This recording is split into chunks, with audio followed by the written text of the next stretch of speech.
Her earlier book was absolutely fantastic. It was The Invention of Nature, and was primarily about one of the other names. William was the one that founded the Berlin University. It's still, in fact, referred to as what's the name of the current that goes up along the coast of South America in the Pacific? Nobody knows? It's named after him because he was the one that discovered it. And the invention of nature. All right, let's do this. I'll go to her. And the invention of nature. Alexander von Humboldt, sorry. And William von Humboldt is the one who founded Berlin University. But Alexander is the one who basically invented nature. The idea that nature is all interconnected. Absolutely fascinating. Stopped by and visited and spent time with Thomas Jefferson, for example. But his books that he published on nature were bestsellers. He had maps and pictures of all sorts of things in his travels. Does he consider humans as part of nature? Oh yes, but what he's calling nature here is like the wind, the tides. They didn't know that tides were all interconnected worldwide, and that the winds are how the winds blow, the currents blow. I mean, and not just on the ocean, but also on land. He climbed all of the volcanoes in South America along the coast, even though he didn't have modern hiking gear and stuff. You're wondering, how the heck did he do this? Because it would kill people, to do that, really, just from the air pressure, right? But in any case, fascinating stuff. But all this, just to advertise that Andrea is a great author, writing really interesting stuff. So yes, if you're interested in choosing her, that would be excellent. Absolutely. Born in India, moved to Germany, now lives in Britain. Amazing. But I got to get back to the Leviathan, because the thing about human beings is that we're all after our own happiness for him. What makes me feel good, and I avoid evil. And the end result of this is that without some kind of social order, our natural world would be nasty, brutish, and short. It would be a dog-eat-dog world, where everyone is after one another, right? So what happens is, this would be a state of nature, he calls it. State of nature. In other words, if you were without a government, no organization, in a state of nature, you would have all of this conflict between individuals. But so he hypothesizes that in order to escape this dilemma, individuals formed organizations. Groups of people would form a unit, and I'll protect you if you're asleep, and you protect me while I'm asleep, right? And that works, except that they kill you while you're asleep and take all your stuff. And so what you need in this organization is an executive who will execute the individuals that do stuff like that and break the rules. So you end up then with a leader who's given the power to basically punish those that break the rules. And as a result of this organization spreading and becoming larger and larger and larger, you end up then with, I think I showed you the picture of the Leviathan, the book. You end up with a image of the monarch.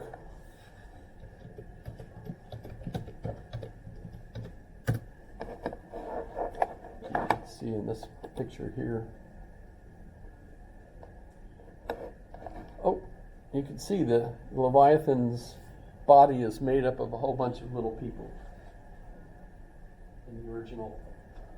In other words, the monarch is all of us united behind the monarch. And so we choose a monarch in a social contract.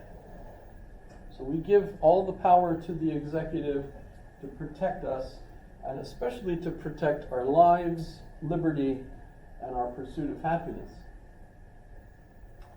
So that's wrong. Our lives, our liberty, and our property. The pursuit of happiness, that comes up in the fledgling colonies that are creating a document, and they are copying actually Locke at the time and writing our life, liberty, and property, when a few of the members of the group argue, well, wait a minute, we can't offer everybody property, because where are they going to get it? They're going to take my property. So they changed it to pursuit of happiness. Everyone can pursue happiness, that's fine, as long as they leave my property alone. So, the social contract. This is an invention of Thomas Hobbes, I believe.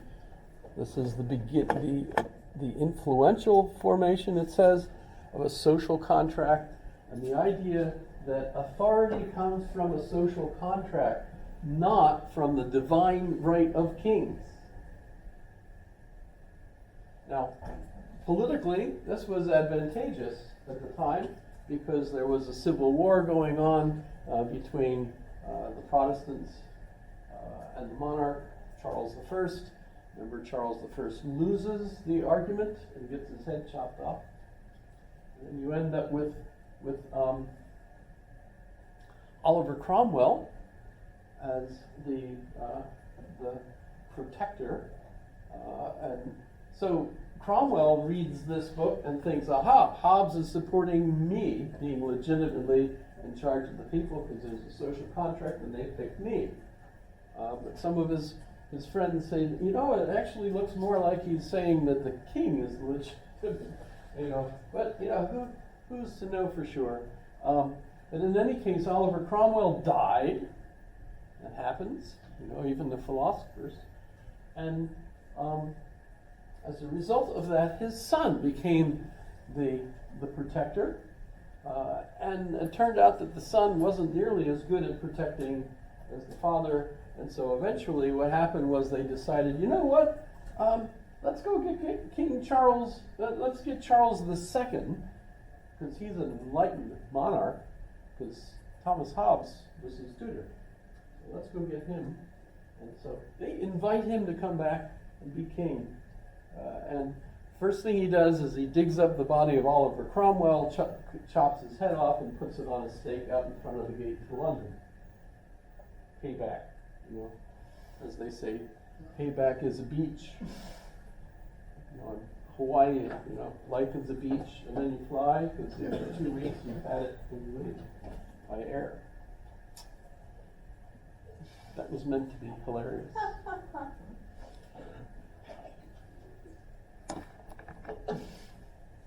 I don't know why, but one person tends to do all the laughing in here. That's a burden on her, as you can imagine. So if you feel like laughing out loud, please feel free. So in any case, you have the social contract idea. But as he figures out the social contract, once you give up all your rights to the monarch, you don't have them anymore, because you've surrendered them to the monarch. So yes, the monarch can decide, you're going to war. No, I'm not.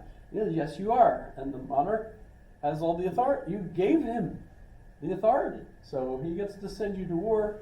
He gets to kill you if, it's to the best interest of the Commonwealth, right? Commonwealth, right?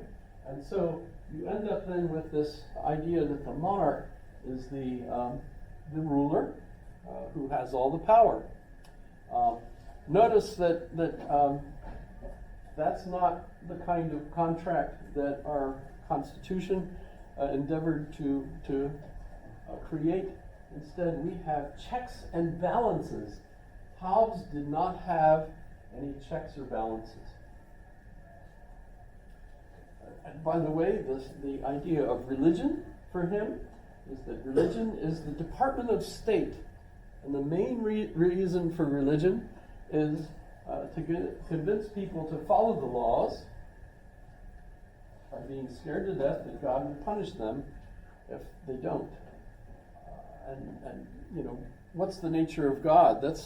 I would love to actually find and quote the actual book here.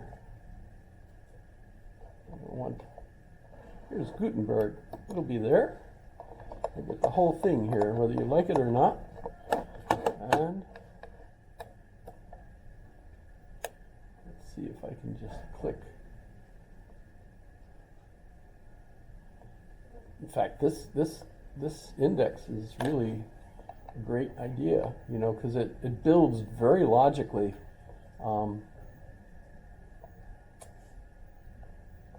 That's interesting.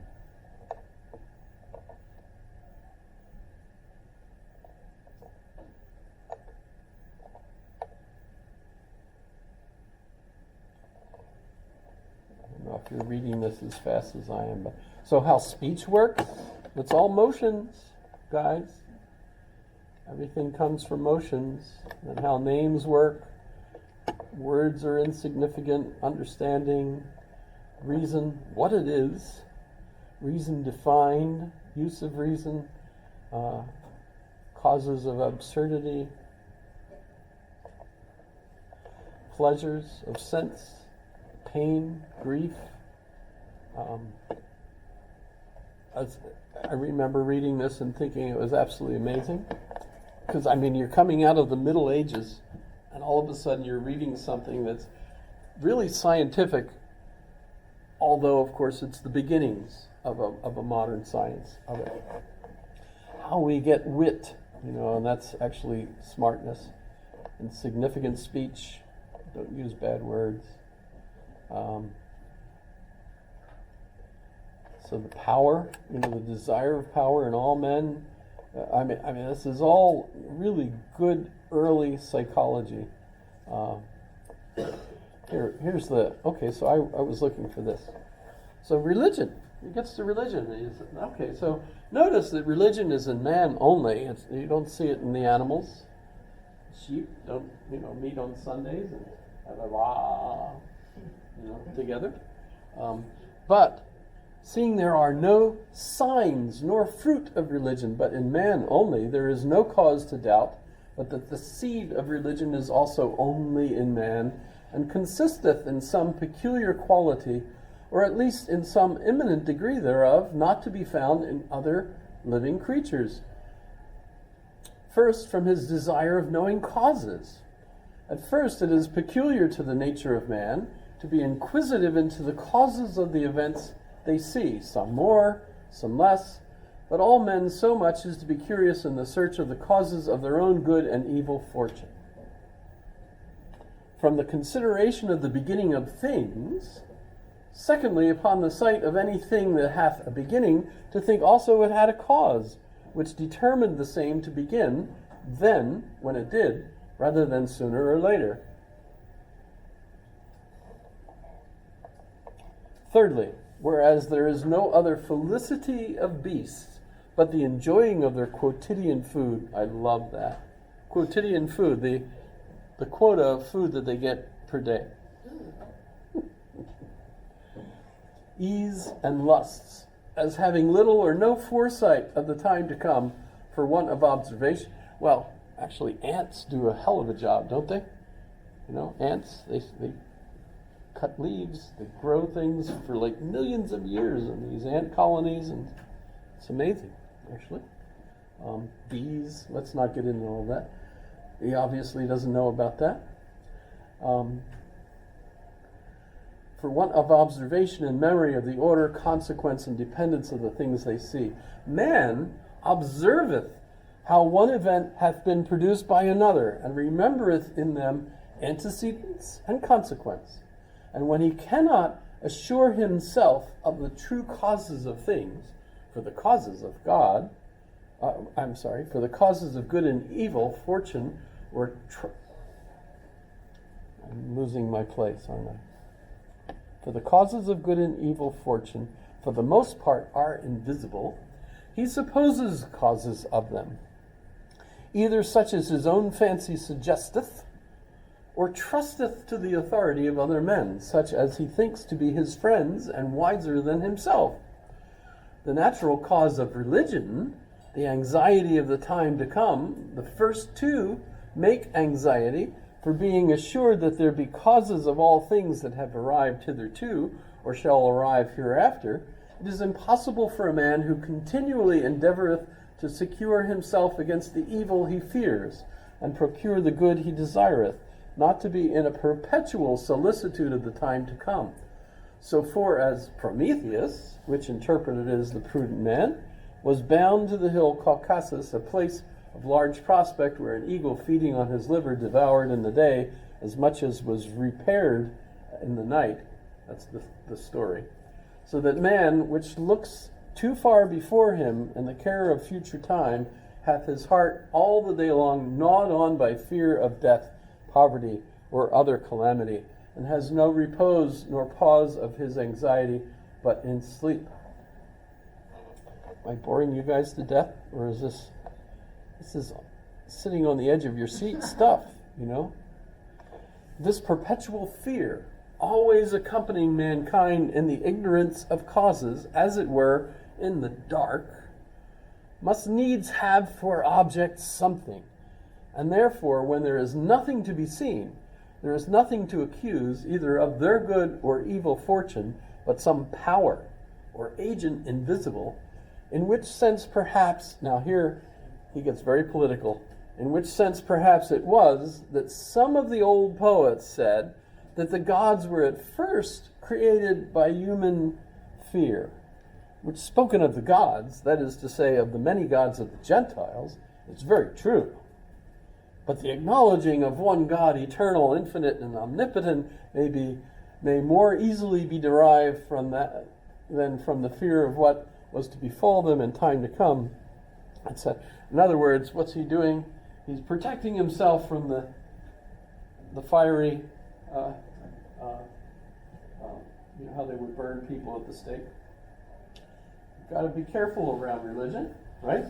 So as I read this, it's pretty clear to me that he's basically saying all religion is just made up because of the situation we find ourselves in. Well, except for the real God, of course. No.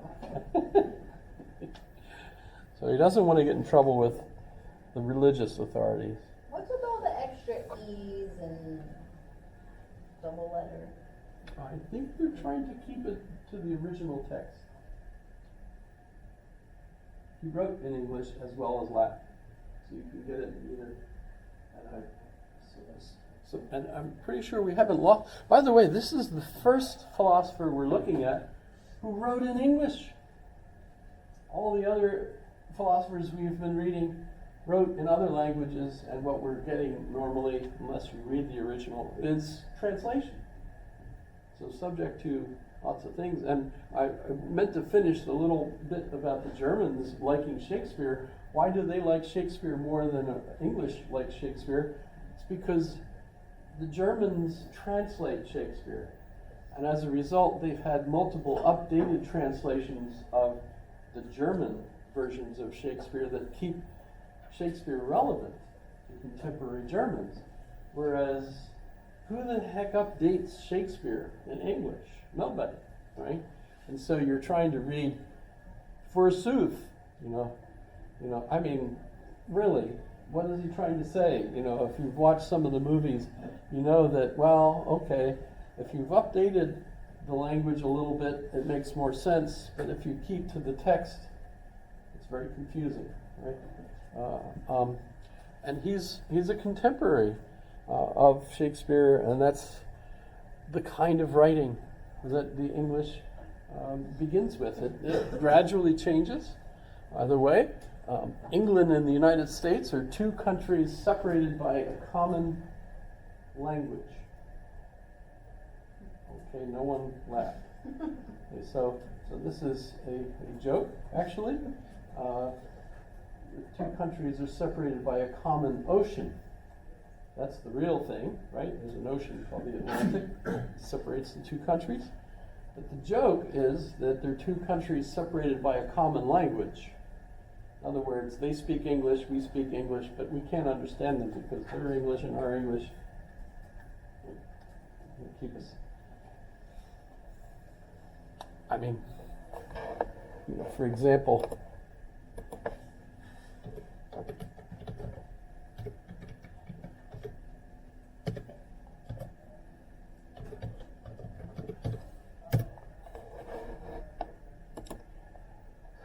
let's talk quickly about language, and then we go. Because language. They do say Britain and America are two countries separated by the Atlantic Ocean, and it's true. So they say two languages separated by two countries separated by common language. That's the line. It's an Oscar Wilde line, I think. And we do pronounce things in a different way. Like you say caterpillar, and we say caterpillar. And you say aluminum, we say aluminium. You say centrifugal, we say centrifugal. You say leisure, we say leisure.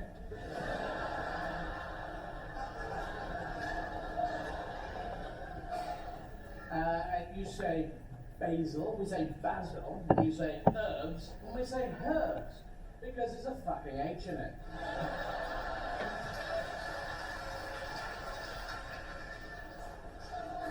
But you spell through T-H-R-U, and I'm with you on that, because we spell it thruff.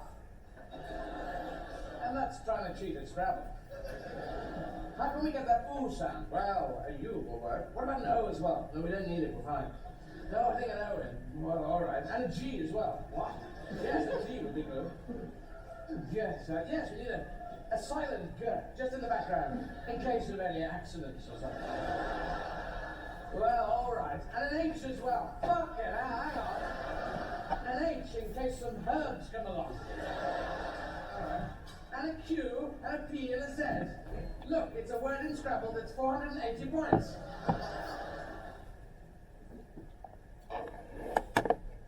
He is called a comedian. And he was actually here and gave a show at our theater.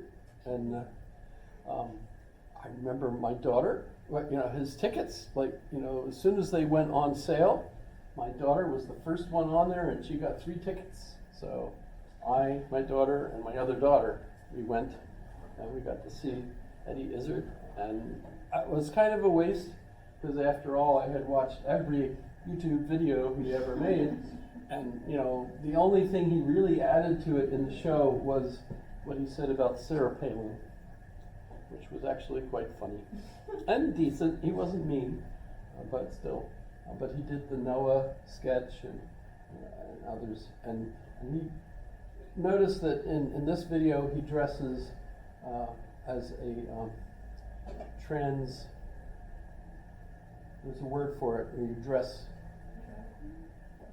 He's not a drag queen. He calls himself a transvestite. That's the word he uses. But he's not just a normal transvestite. He's a very, very exclusive transvestite, etc.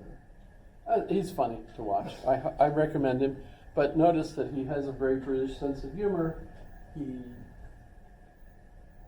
kind of builds things and then uses them as the sketch gets, into the second hour and stuff. It's fun. But that was perfect. I ended up exactly with the same line that I was talking about. What luck. Okay. The quiz question today.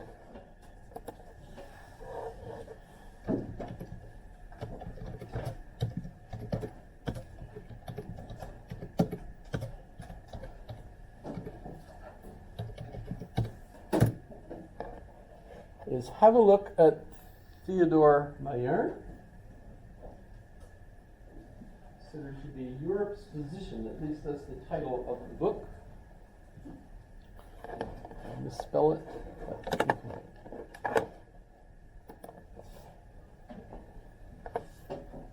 Have a look at him, and my quiz question is, what do you think of him?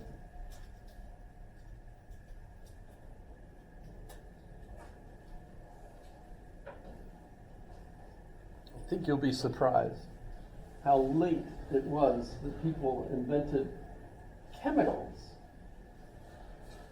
instead of using magic for your health. Actually depend on certain things that you eat as being good for you. So that should be fun. Looking up. See what you think. Questions? Next class, we'll move on to Spinoza.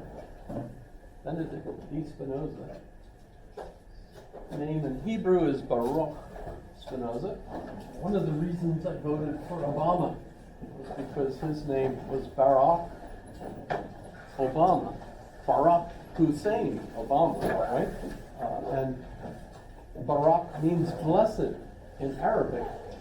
And I thought, at the time, wow, the terrorists will have to stop being mad at us because our president will be blessed in Arabic. Well, that actually didn't help. But I thought it would be neat. But Baruch D. Spinoza, Baruch is Hebrew, Barak is Arabic, and Benedict is Latin, and all of it means holy Spinoza.